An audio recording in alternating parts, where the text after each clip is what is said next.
is Shipwreck Samantha here, and today I'm going to be showing you how to draw Zero from Nightmare Before Christmas.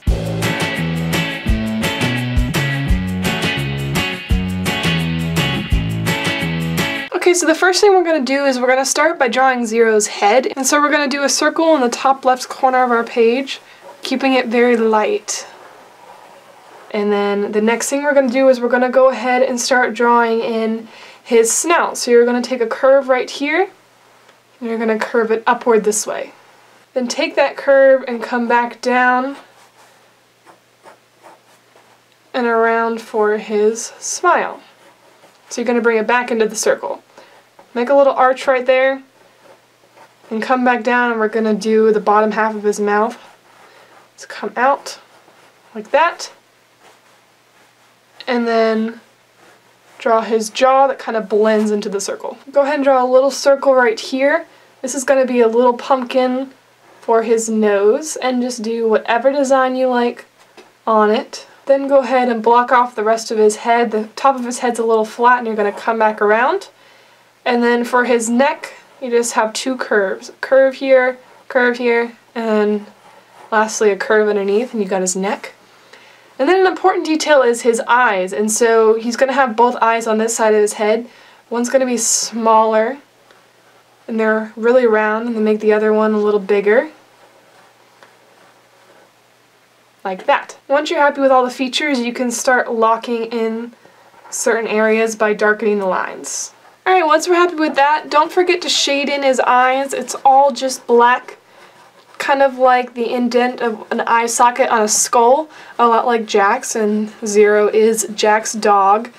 And so it's just solid black for the eyes. Now we're going to go in and draw his ears, and they're just really flowy, and like when a Disney artist I once heard said, like a piece of tissue. His body is like a piece of tissue that kind of flows around. His ears are pretty much the same way. So we're going to take one starting from here, and it's going to come and flow out. You don't have to worry too much about the shape, but it's just going to start thin on one end, widen, and then taper at the other end. So you can do this for both sides.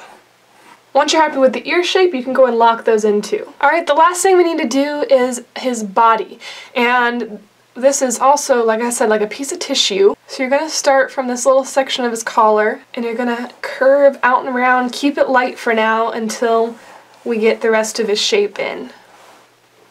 From here you're going to curve back, and this is going to be his paw, and his body kind of comes and curves around. And the same for the other side. You come out from the collar, you follow the line of that curve around until it tapers down to a point, and you can add a little curve and a curl right there. Then we're going to go ahead and add his other paw, so it just curves around from right underneath that collar and around.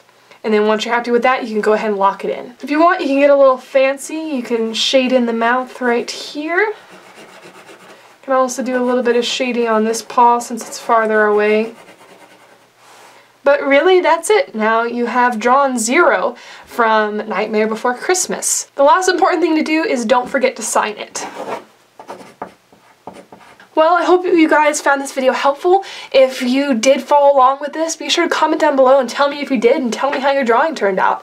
I would love to see them, and so be sure to tag them on Instagram and tag me in it, or send them to me in a private message on my Instagram. My Instagram information is down below in the description. So I'd love to see your drawings, and let me know how it turned out for you. If you're new around here, I create new art videos every single Friday and Sunday. Friday I do art tutorials like this one. I also do art challenges and speed paints, and then discussions about art.